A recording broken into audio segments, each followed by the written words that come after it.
Samiran Chakravarti, Regional Head of Research India with Standard Chartered Bank, joins us live from his Mumbai office. Samiran, good morning. Thank you for joining us. Samiran, nothing has changed for Indian economy in last 1 week, but in last 1 week, equity markets have taken a hard knock. Rupee has collapsed and bond yields are now nearing 9%. So what explains this panic which Indian markets or all asset classes have experienced in last 4 or 5 days? It is true that the fundamentals have not changed too much, but sentiments have changed. I think that is what explains this market move. And partly it's also due to expectation that in global markets, possibly the QE tapering will start as early as September.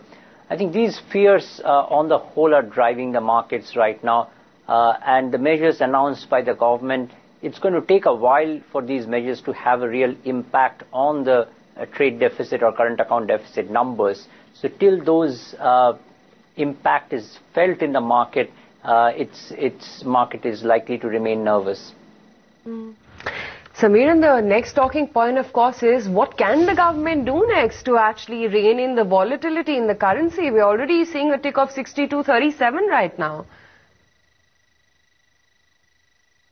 It's the problems of a large current account deficit and its funding in an uncertain global environment is not an easy one. And it does not have any overnight solutions as well. So, in my view, the data flow needs to improve before the sentiment changes. So, say, for example, the trade deficit number for 2 months have clocked around 12 billion. Our expectation is that this number can come down even further for the month of August. If that's the case, then possibly at some point of time, markets will realize that the fear of a full-blown crisis on the current account is far-fetched. I think that's when you should see some stabilization coming in, but you might see more negative news before the positive news sets in. Samiran, things will improve eventually one day. Everything moves in a cycle. But how does one figure out that this is the beginning of the downward cycle or we are nearing the end of an economic bottom? Well, that's a very tough question to answer. My own sense is that there would probably be more downside still left, and that's not just out of the cyclical component of the economic slowdown, but also because of some structural issues and global factors. And that's why it's difficult to say that how close we are to the bottom. But at the same time, I think all the positives are being ignored at this point of time by the market. So at some point of time, people will start realizing that those positives are being missed. And that's when you could see a very unexpected change in sentiment. But that might not be tomorrow. That might take a while to get figured in the data. Samiran, the 10-year bond yields have already touched the highest since about 2011. Do you think the bond markets are now factoring in a formal repo rate or a CRR hike? I don't think people are looking at a repo rate hike at this point of time. What is happening is that earlier the market was anticipating that these measures would be very temporary, maybe 2-3 months, and then they will be revoked completely. Now there is an expectation built up that even if these measures are revoked, they will not be revoked completely. At least the markets will come back to a rate which is probably 50-100 basis points higher than where it was before these measures were initiated.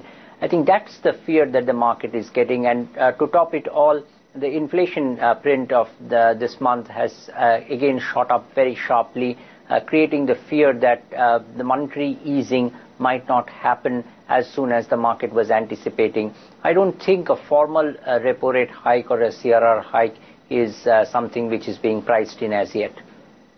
Samiran, many experts are of the view that last Wednesday's announcement by Reserve Bank of India were completely unnecessary.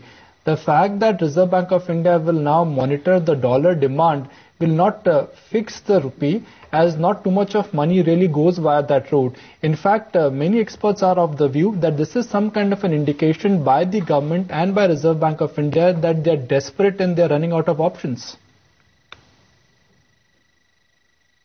Well, the way I looked at those measures were that this is like a protective shield for the economy. Just in case things go very wrong, this protective shield is going to help limit the downside. Now, one might question the timing of these measures, and one might say that given the current weak macro environment and sentiment, these measures were probably interpreted very, very wrongly. But I'm of the opinion that this is not a measure which is to stop actual outflows. This is to only act as a protective shield just in case something goes wrong.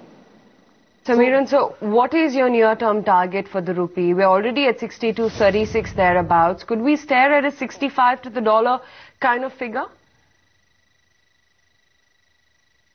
Well, it's difficult to take a number when sentiment is driving the market and not the macro fundamentals. I'm an economist who is better at looking at macro fundamentals. So I'm going to refrain from giving you an actual number to it.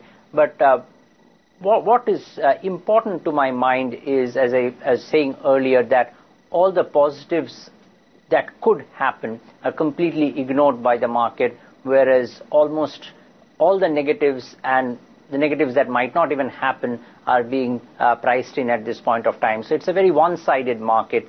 So I'll not be surprised if there is a sharp pullback if you see a trade deficit print of, say, less than $10 billion in a month's time. But till then, things are going to remain very, very nervous. Samiran, going to let you go on that note. Appreciate you taking the time out and chatting with us.